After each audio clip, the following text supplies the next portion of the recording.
meditacionesdiarias.com. Welcome to our devotional for March 25th, 2023.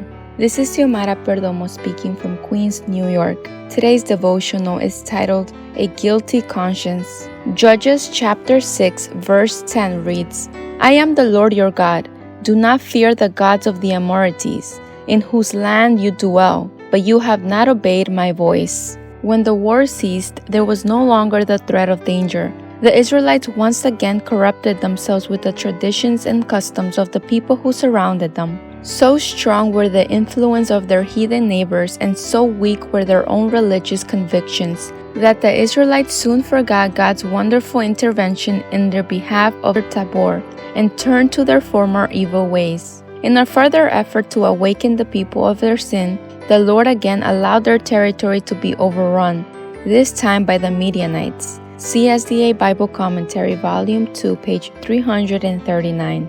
The Midianites and the Amalekites were ferocious inhabitants of the desert who had maintained continual conflict with Israel since Moses had nearly destroyed them, and they desired vengeance on the Israelites.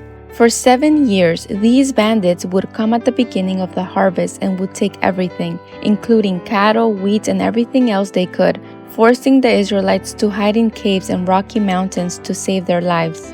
God did not work a miracle because He has a limit in His intervention in human affairs.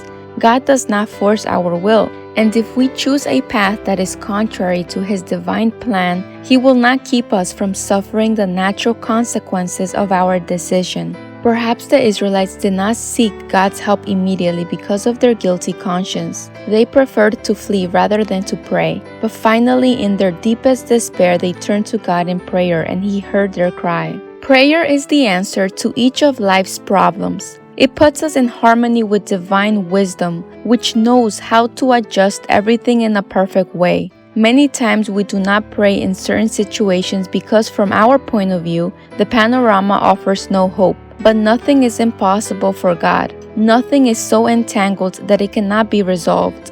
No human relationship is so strained that God cannot bring reconciliation and understanding. No habit is so deeply rooted that it cannot be overcome.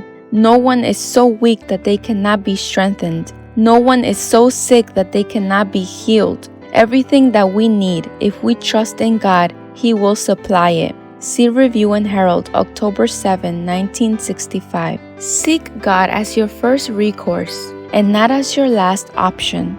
Amen. Thank you for joining us in our devotional for today. Don't forget to share with your friends and family. Until next time.